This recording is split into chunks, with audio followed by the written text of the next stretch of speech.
हर इंसान के जीवन में ऐसे पल आते हैं जब वह सोचता है कि उसकी सफलता या असफलता का कारण क्या है।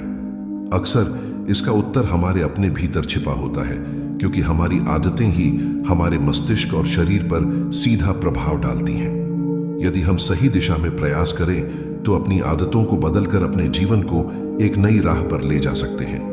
आज की इस कहानी के माध्यम से हम जानेंगे कि मनुष्यों में ऐसी कौन सी आदतें पाई जाती हैं जो उनके दिमाग को धीरे धीरे कमजोर करती हैं। दोस्तों, गौतम बुद्ध की शिक्षाएं हर किसी के जीवन को नई दिशा दे सकती हैं। अगर आप भी इस बात में विश्वास रखते हैं तो कमेंट में नमो बुद्धाय जरूर लिखें। इस कहानी को अंत तक जरूर सुनिए, क्योंकि यह आपकी जिंदगी बदलने की ताकत रखती है। एक बार की बात है, महात्मा बुद्ध अपने शिष्यों के साथ एक गांव से दूसरे गांव की यात्रा कर रहे थे। चलते चलते वे एक घने जंगल में पहुंचे। शाम ढल चुकी थी और चारों ओर अंधेरा छा गया था। बुद्ध और उनके शिष्यों ने निर्णय लिया कि वे रात वहीं जंगल में बिताएंगे और सुबह अपनी यात्रा फिर से शुरू करेंगे। बुद्ध के साथ एक शिष्य भी था जो कद में छोटा और स्वभाव में बेहद सरल था। उसकी आदतें बाकी शिष्यों से बिल्कुल अलग थीं। जहां सभी शिष्य 7 से 8 घंटे की नींद लेते थे, वहीं यह महाशय केवल 3 घंटे ही सोते थे। उनका मानना था कि जो लोग अधिक सोते हैं वे आलसी होते हैं। महात्मा बुद्ध का यह शिष्य भोजन का बहुत शौकीन था। जब वह भोजन करता तो दूसरों के हिस्से का भी खा जाता। उसकी कई आदतें अन्य शिष्यों को परेशान करती थीं। उस रात जब सबने जंगल के किनारे डेरा डाला तो पानी की कोई व्यवस्था नहीं थी। इस बार पानी लाने की जिम्मेदारी उसी भोले भाले शिष्य को दी गई। वह मटका लेकर पानी की तलाश में निकल पड़ा। शरीर पहले से थका हुआ था, लेकिन फिर भी वह तालाब ढूंढने में सफल रहा। उसने मटके में पानी भरा और जैसे ही लौटने लगा, वहीं पर चक्कर खाकर गिर पड़ा। इधर महात्मा बुद्ध और बाकी शिष्य उसका इंतजार करते रहे। रात बीत गई, लेकिन वह लौटा नहीं। सुबह होते ही बुद्ध ने बाकी शिष्यों के साथ उसे खोजने का निर्णय लिया। जब वे तालाब के पास पहुंचे तो देखा कि वह शिष्य बेहोश पड़ा है। बुद्ध ने उसे होश में लाने की कोशिश की। जब वह जागा और बुद्ध को अपने सामने देखा तो घबरा गया। उसे कुछ भी याद नहीं था कि वह वहां कैसे पहुंचा। अन्य शिष्य उसे देखकर हंसने लगे और मंद बुद्धि कहकर चिढ़ाने लगे। वह शिष्य रोने लगा और बोला, हाँ गुरुदेव, मैं मंद बुद्धि ही हूं। तब महात्मा बुद्ध ने सभी को शांत कराया और बोले, नहीं, तुम मंद बुद्धि नहीं हो, तुम बुद्धिमान हो, लेकिन तुम्हारी कुछ आदतें तुम्हारे मस्तिष्क को दिन रात कमजोर कर रही है। शिष्य ने नम्रता से पूछा, हे गुरुदेव, ऐसी कौन सी आदतें हैं जो मनुष्य का मस्तिष्क कमजोर करती हैं?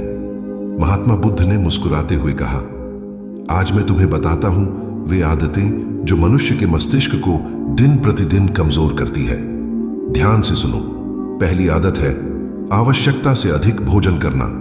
कई लोग सोचते हैं कि जीवन मिला है तो इसे खाने पीने और मौज में बिताना चाहिए, परंतु यही सोच धीरे धीरे बीमारी में बदल जाती है। अधिक भोजन करने से शरीर में आलस्य, मोटापा और पाचन की समस्याएं पैदा होती हैं। जब शरीर बीमार होता है तो उसका सीधा असर दिमाग पर पड़ता है। इसलिए बुद्धिमान वही है जो सही मात्रा और सही गुणवत्ता का भोजन करे।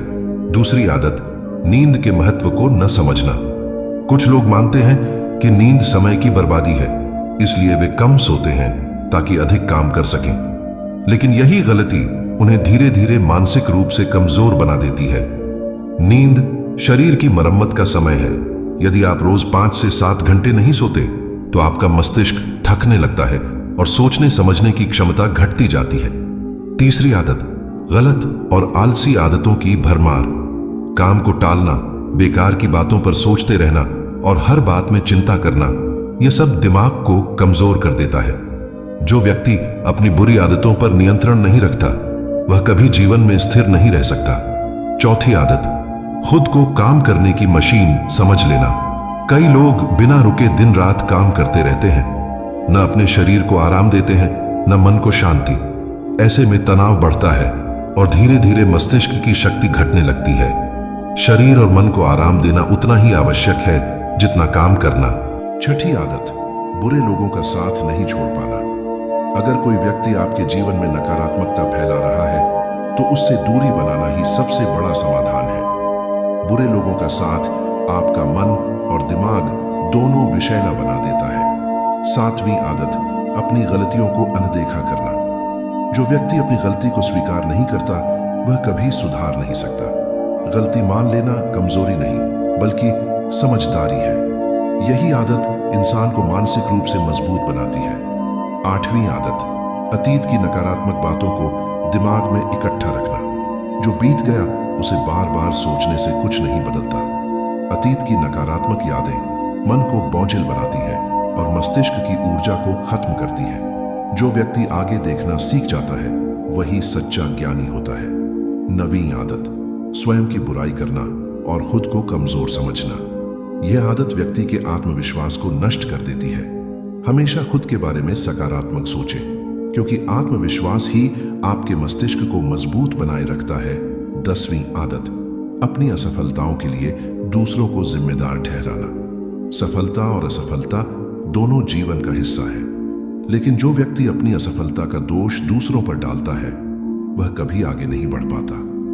सच्चा इंसान वही है जो अपनी गलती स्वीकार करे और सुधार के लिए मेहनत करे। महात्मा बुद्ध की बातें सुनकर वह शिष्य रोने लगा और बोला, गुरुदेव, ये सभी गलत आदतें मुझ में हैं, लेकिन आज से मैं वचन देता हूं कि इन्हें छोड़कर एक नया जीवन जीऊंगा। बुद्ध ने मुस्कुराकर कहा, स्मरण रखना, मनुष्य वही महान बनता है जो अपनी कमजोरियों को पहचान कर उन्हें शक्ति में बदल देता है।